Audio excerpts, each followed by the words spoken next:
accordance with Chapter 231 PL 1975, the Open Public Meetings Act, adequate notice of this meeting has been provided as required, specifying the time and location, with such notice as being sent to the Asbury Park Press and the Times of Trenton, posted on the Municipal Public Notice Meeting Bulletin Board, and filed with the Township Clerk.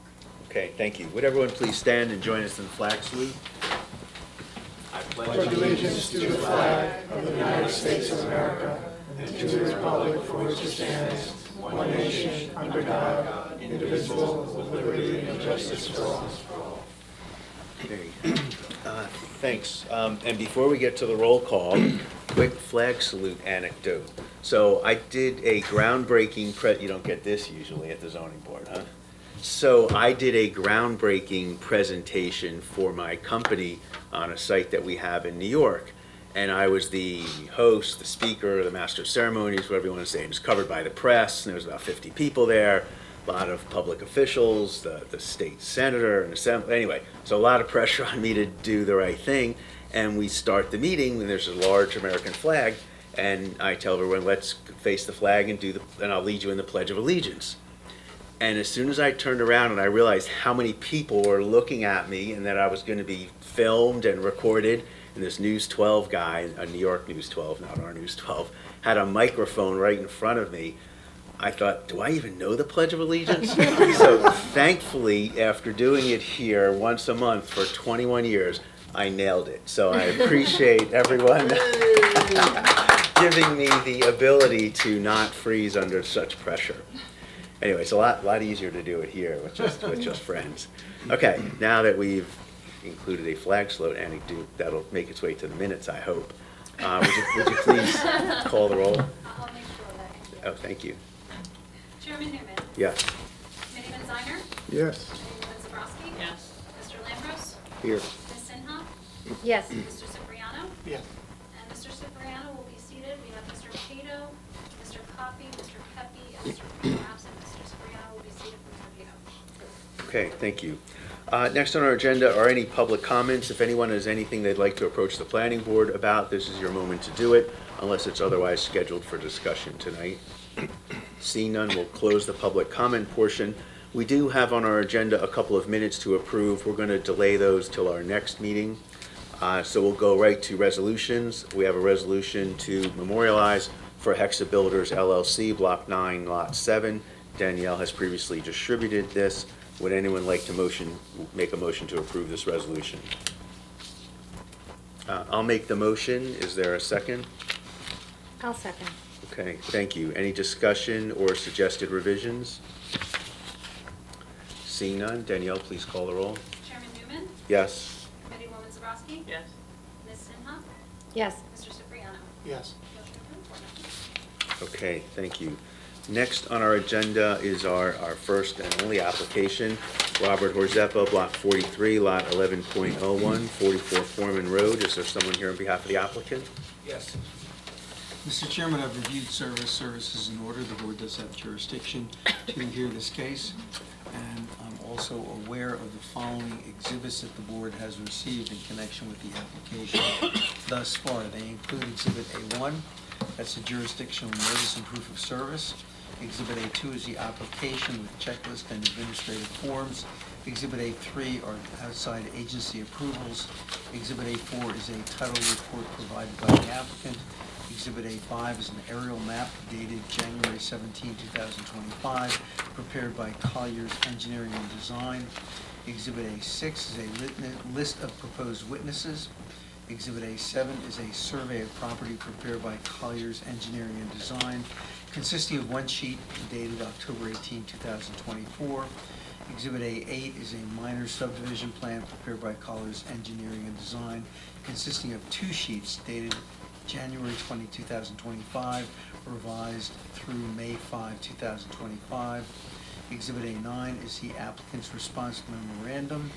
That's to your engineer's comments, and that's prepared by Colliers Engineering and Design. That's dated May 15, 2025. Exhibit A10 is a statement of environmental impact and assessment prepared by Vincent Creevy, and that's dated May 12, 2025. And then there are board exhibits, PB1, that's your engineer's incompleteness determination and review. That's dated April 22, 2025. And PB2 is your planner's review, that's dated June 4, 2025. Those are the exhibits that I'm aware of that the board has received thus far in connection with the application. Council is here on behalf of the applicant. I just want to add two things. The two items for completeness, that was in my report. They have addressed it. We have the report and the plans are revised, so the application is complete. Okay, thanks for sharing that, Matt. Okay, yeah, please proceed. Yeah, Mr. Chairman, I'm here, Greg Mortis, MOR, D as in David, 8S, Prineville, New Jersey. Attorney in town since 1988, representing Robert Horzeppa on the application. My office is in the old Prineville School building. I haven't appeared here lately. I've never seen the parking lot as filled as it was, but I did park in the alternate parking lot so I didn't get towed from the church. I think there's a kids' basketball game going on. Yes, Those were yes. yeah, it's not for us.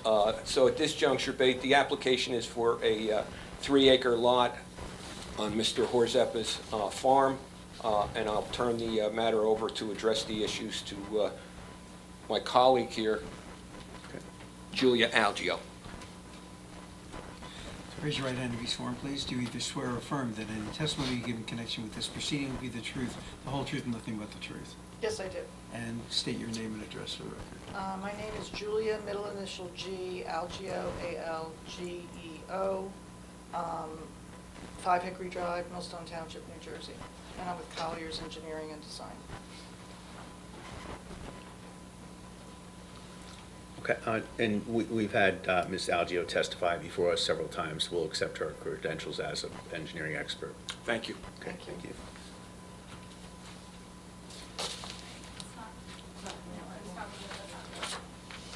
Board does also have a copy of the received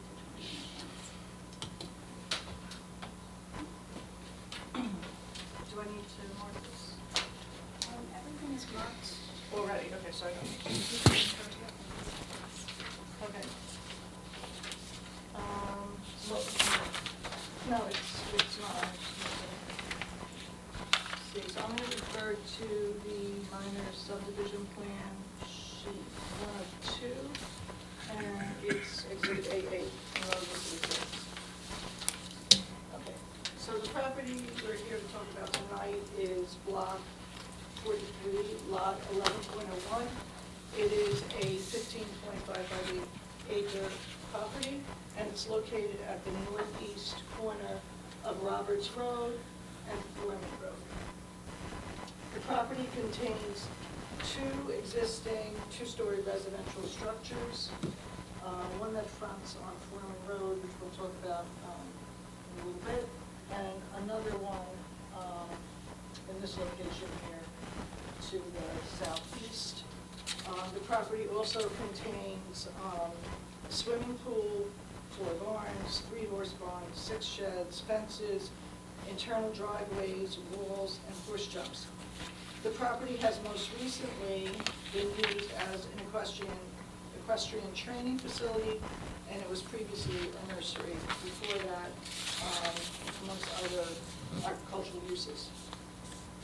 So the applicant is proposing to subdivide this property into 2 residential lots in accordance with the requirements of the RUP and the R130 zone requirements. In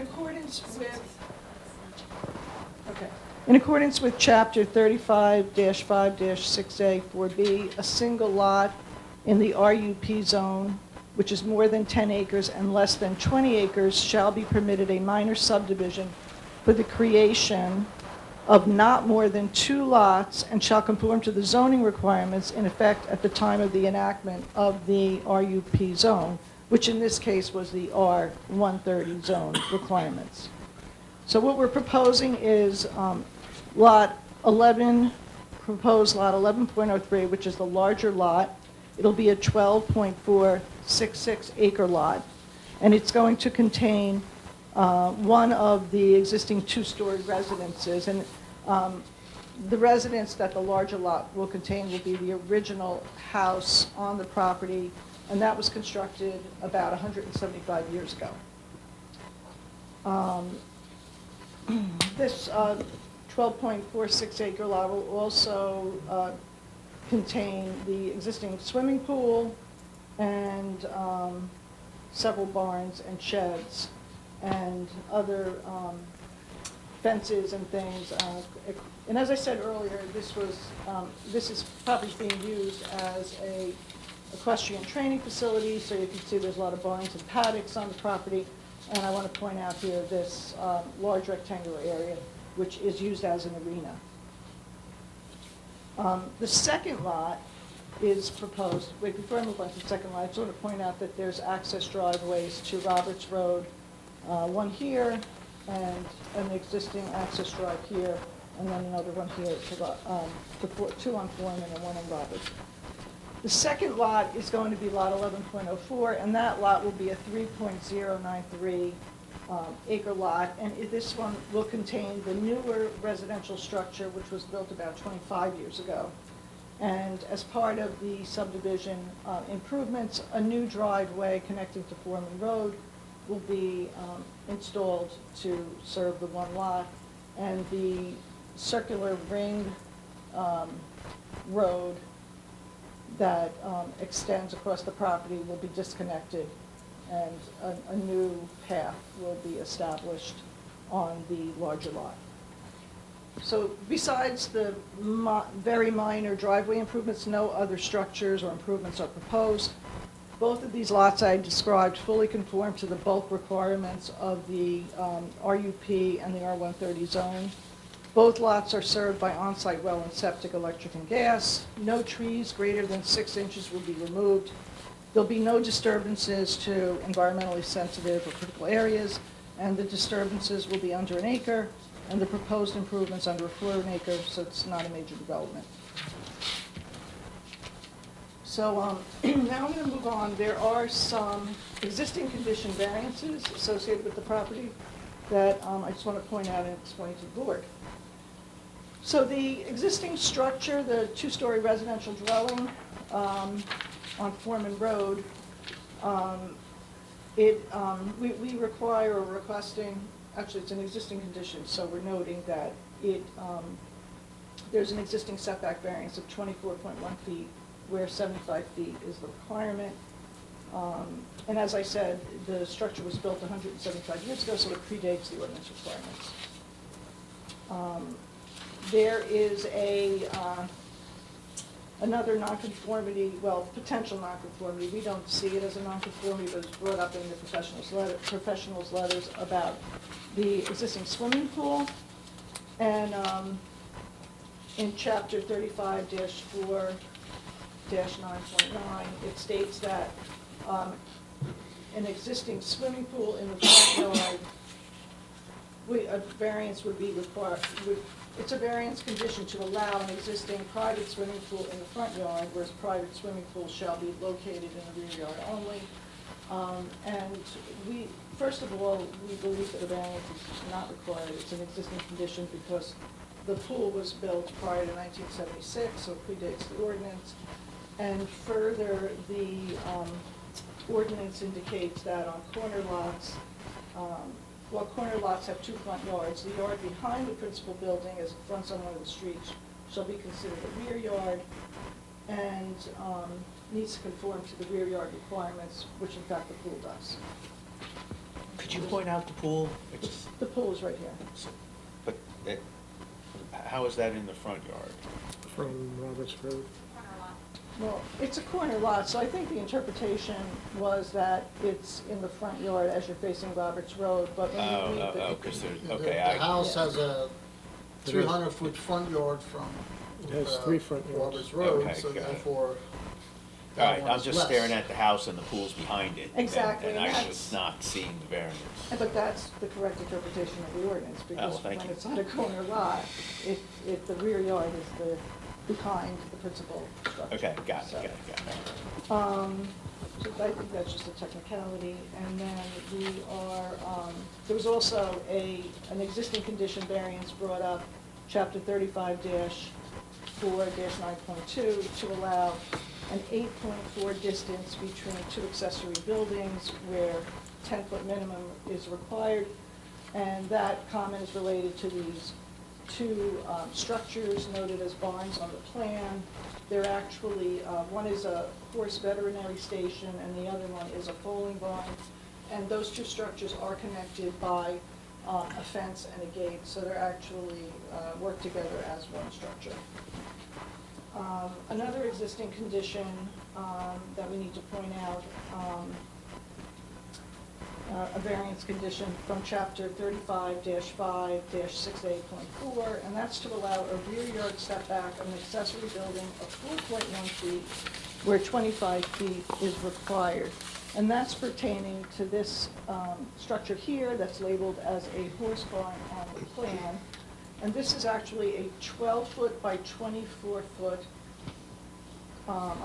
it is a 12-foot by 16-foot existing run-in shed and run-in for the horses.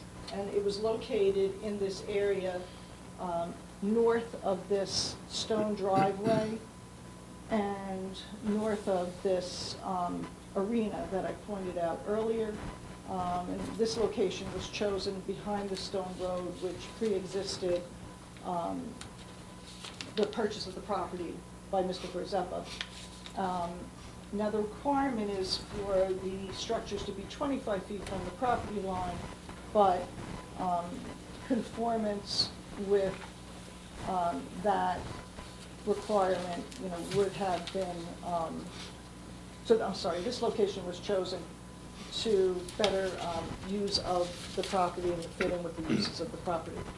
And then there was another, the last existing condition variance I want to bring up is from chapter 35-5-6A.4, and that's to allow a rear yard setback of an accessory building of 10.4 feet where 25 feet is required. So that's for this structure right here that's noted as a shed with a dog pen. And this is a 12-foot by 24-foot existing potting shed with a dog pen, and the structure was constructed in the area, again, north of the stone driveway, so as not to interfere with the equestrian and agricultural use of the property. The area, as you go onto the other side of the stone road, it slopes down and it forms like a natural amphitheater for the arena, and when events are being held at the facility, people will be sitting here. So these were chosen as a very logical and nice location for those structures.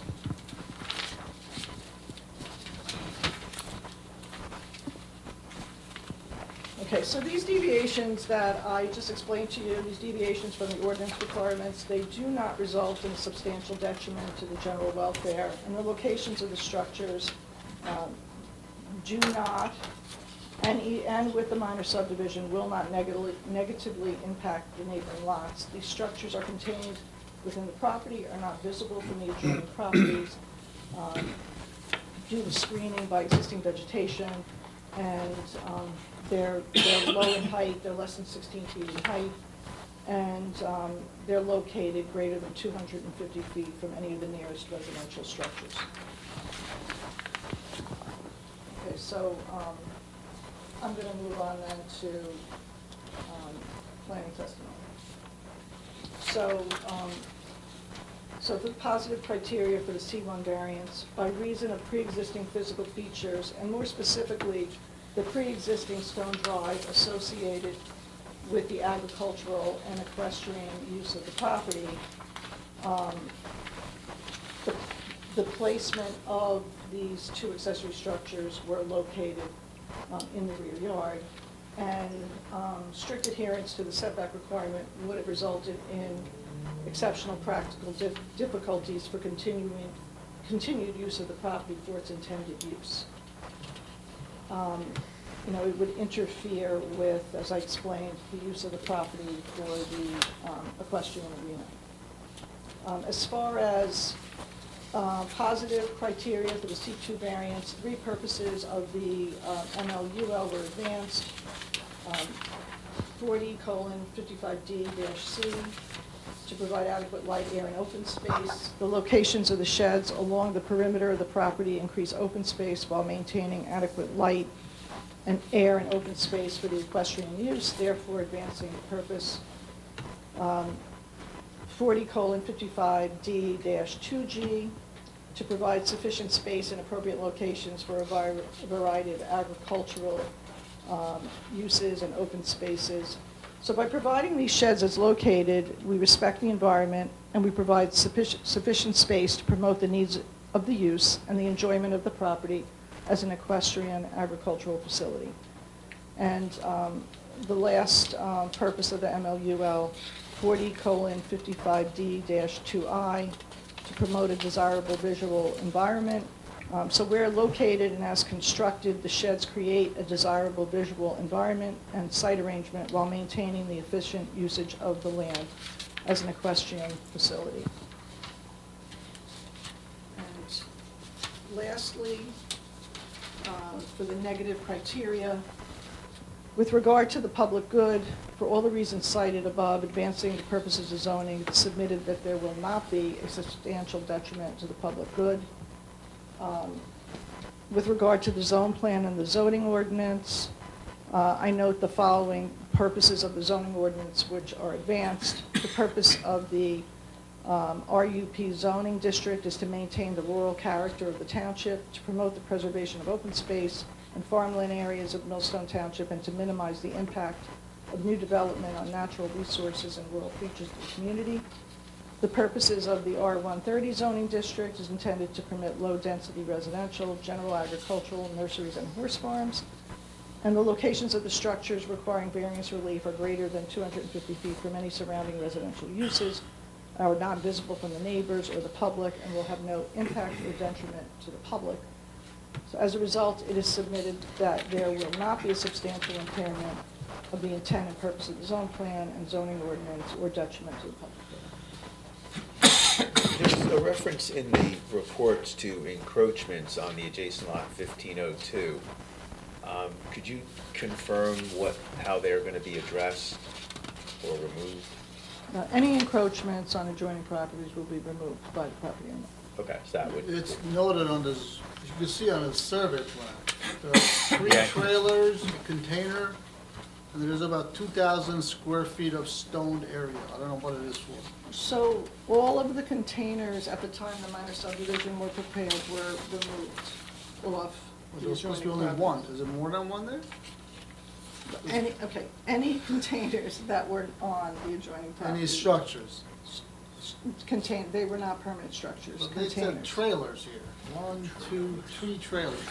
They were movable, and the property owner has moved them. So there are not encroachments on So- adjoining properties, and that's why we do not show them on the minor What subdivision. about the stoned area? The stone That's area on is your still plan. there. It's and what? Still there? It is still Why? there. Do you want to bring him up? Sure. I mean, it Yeah. has to be taken out. It's not your problem. Yeah, well, if it's going to be removed, we don't need any testimony on it. They will Okay. be removed, So the yes. stone area, the trailers, container, everything encroaching on the adjoining lot 1502 will be removed? If they haven't already been removed, they will And be you removed. but- show that on your final plan? Yes. Removed, or it's not there anymore? Yeah, they are not there anymore, the trailers were removed, that's why they're not on the subdivision plan.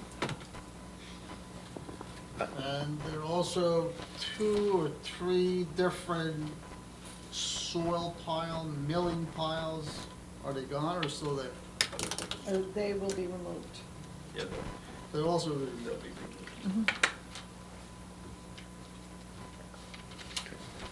On this, Is anybody going to address the violations that's been issued to this property?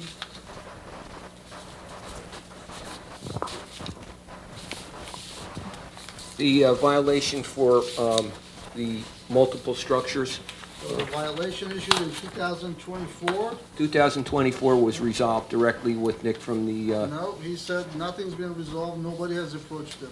Then there's a new one issued this year, all asking the uses of all the buildings on this property. specifically that large barn in metal? What's the use of it? From what I hear, there's an apartment or somebody lives there. No, nobody lives there. Is it an apartment there? Is there a living space? There's a living space, but nobody will live there. There's a living space. What's in that living space? space. It's a meeting space for the horses, 4-H. for 4-H. I'm sorry, Mr. Horsett is going to be speaking. Please swear him in. Record should reflect that Mr. Pepe has joined the board. Hi, guys, thank you. Apologize. Yeah. Sir, would you raise your right hand and be sworn? Do you do swear or affirm that any testimony you give in connection with this proceeding will be the truth, the whole truth, and nothing but the truth? I do. And your name and address, please.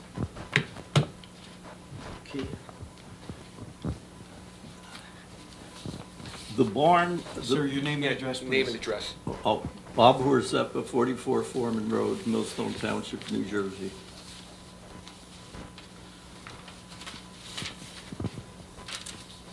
The barn has 8 stalls, a wash stall, a tack room, a hay loft, and there is an area that was used for 4-H and United States Pony Club when my kids were members for meetings.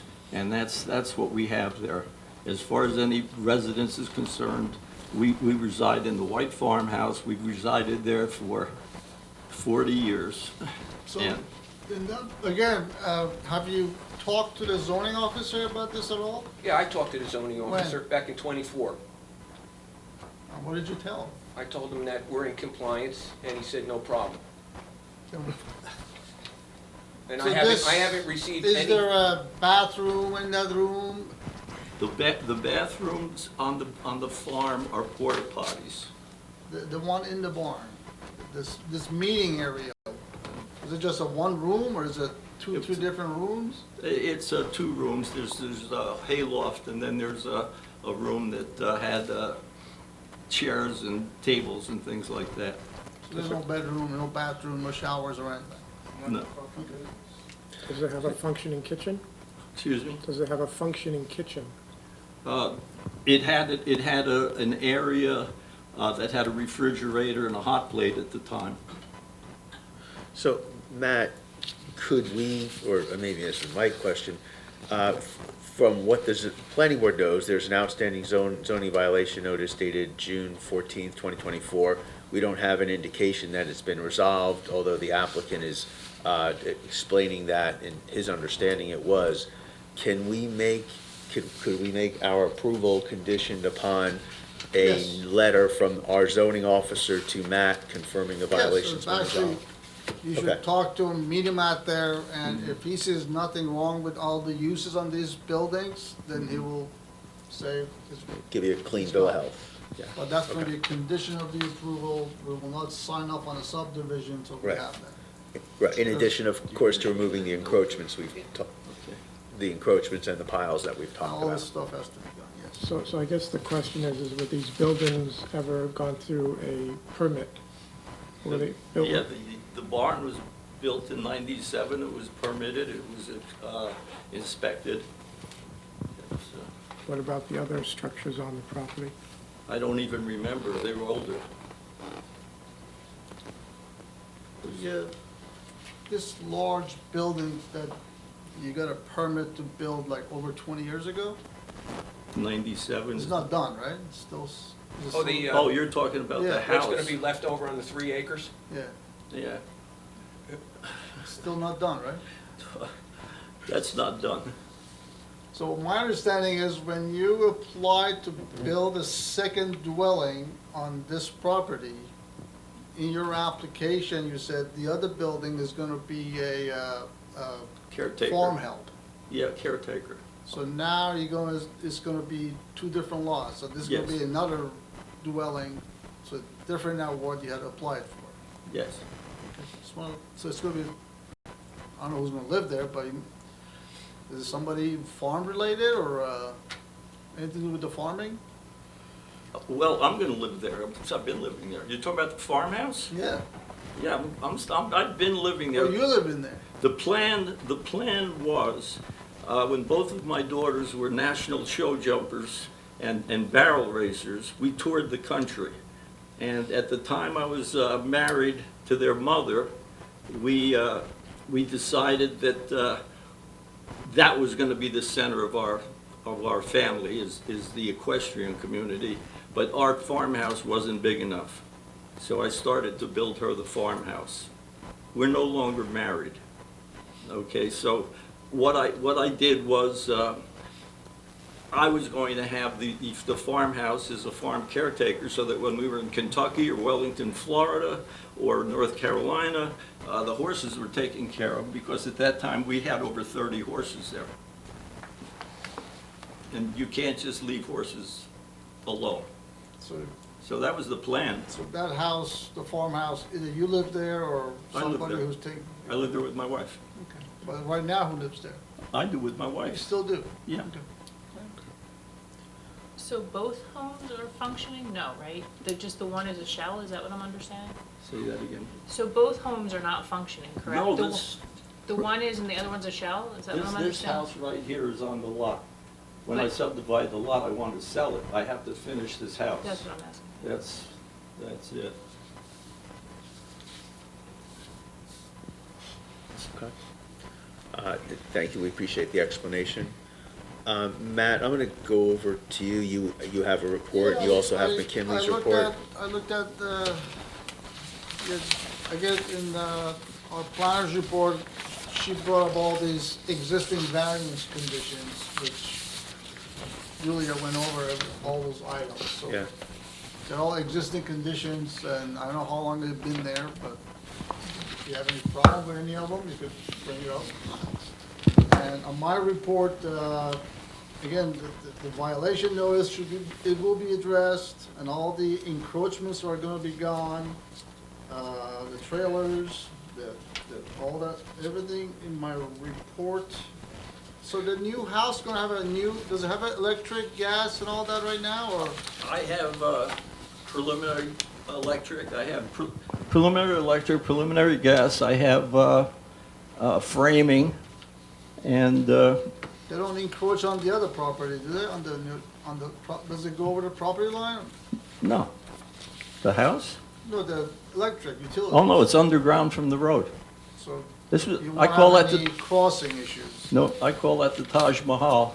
I have to get the money out of that before I die. So that electric transformer you show on the new lot 1104, that's for the new house? Yeah. Okay.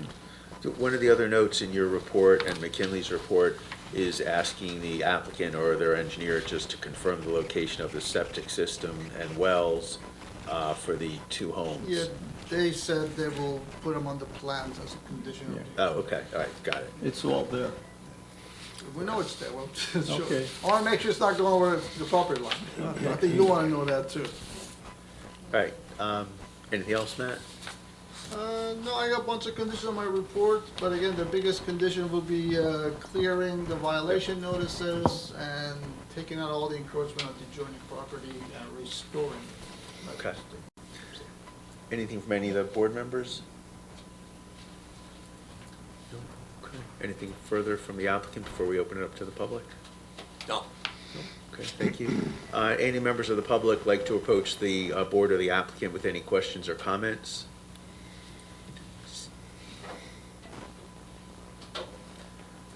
We'll get you the microphone, hold on one second. And we'll just need your name and address, please. Brian Walker, 11 Pine Hill Road. Mr. Walker, do you either swear or affirm that any testimony you give in connection with this proceeding will be the truth, the whole truth, and nothing but the truth? I did. Thank you. I grew up in this town, just wanted to apologize. I think some of that was a bit intrusive. So, on behalf of the town, I just want to say sorry. Okay. Anyone else like to approach the board or the applicant? Seeing none, we'll close the public comment portion of the meeting. And unless there's anything else from any board members, Mike, any other housekeeping on this application? Nope.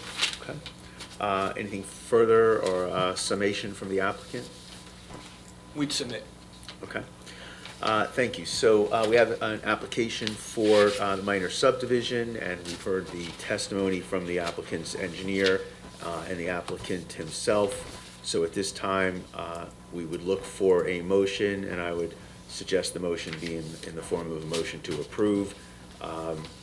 Would anyone like to make that motion, or I'll take it myself? I'll make the motion. Okay, thank you. And that will include the conditions regarding the removal of all the encroachments with respect to the confirmation that there's no illegal use from the zoning officer, the confirmation that all utilities are going to be placed on the plan, that the conditions set forth, or I should say the technical recommendations set forth in Mr. Shafai's report and Ms. Mertz's reports will be conditions of approval as well.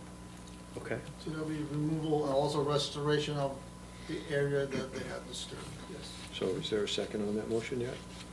No, so we have the motion and the conditions. Looking for a second, please? I'll second it. Okay, thank you. Any further discussion or comments on the motion? Hearing none. Danielle, please call the roll. Sure. Chairman Newman? Yes. Committeeman Steiner? Yes. Committeewoman Zarowski? Yes. Mr. Lambros? Yes. Ms. Lincoln? Yes. Mr. Cipriano? Yes. And is Mr. He's not eligible because he came in with his application. It's okay, I just wanted to be around you guys. And if he's not saying anything, that must be a yes. 'Cause otherwise, he would be saying something. Okay, thank you. Motion approved, 6-0. Okay, thank you, and have a nice evening. Thanks, Chairman. Thank you. Thank you. Next up on our agenda is, I don't know if we have any old business or new business, but there are a couple of housekeeping items that I want to bring up.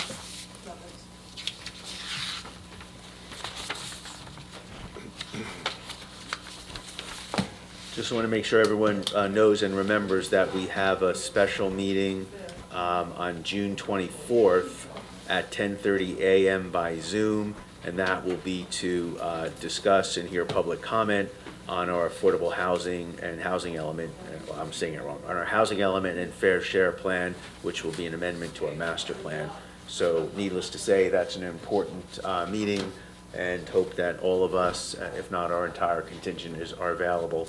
I know it's right in the middle of the business day, but time is of the essence to get this done before the end of the month so that our governing body can fulfill its obligations under the Round 4 Affordable Housing Plan. Can you repeat the time again, Chairman? Yeah, it's 10:30, June 24th, and by Zoom. So Danielle, if you haven't already, you'll send out a formal notice so everyone has it handy. And then I might suggest, I'll just say for me, not for Jeff, that maybe the day before you resend it. Not a problem. Yeah, not for you, Jeff, just for me. Okay, thanks. And I do always love that you keep the password nice and simple. Change the combination on the luggage. Okay. Next up is just for discussion, is the 2024 annual report by the zoning board. And if any of you are saying, hey, what the heck, where's the planning board annual report? There is no such legal requirement. There's only a requirement for the zoning board. So I'm sure under Danielle's direction, or she probably does the whole thing, there's a report that she's prepared that kind of just goes through all of the applications that they've heard. And there's nothing for us to do. It's informative for us, and sometimes quick, interesting reading. Do we need to do anything with this? No. No, just to note, the zoning board did review their applications, and in conclusion, they did not make any recommendations. They did review all the cases and did not make any recommendations for changes Changes in the zoning. in the zoning. Oh, okay. No recommendations. Interesting, okay. I don't have anything else listed on the agenda. Mike or Danielle, is there anything else you want to bring to our attention? There is not. Okay. Are we ready for a motion to adjourn? I'll move. Handle this. So despite Chris coming late, Yeah, he's really. eligible to make a motion to adjourn? I would think make the motion to adjourn. Yeah, go ahead. It's about the amount of time a meeting should be. I make the motion to adjourn. Do we hear a second? Yeah, I'll second. Good motion, wow. Thank you. Good thing you were here. It is a good thing, holding it down. Yeah. All right, everyone, we are free to go home and watch TV.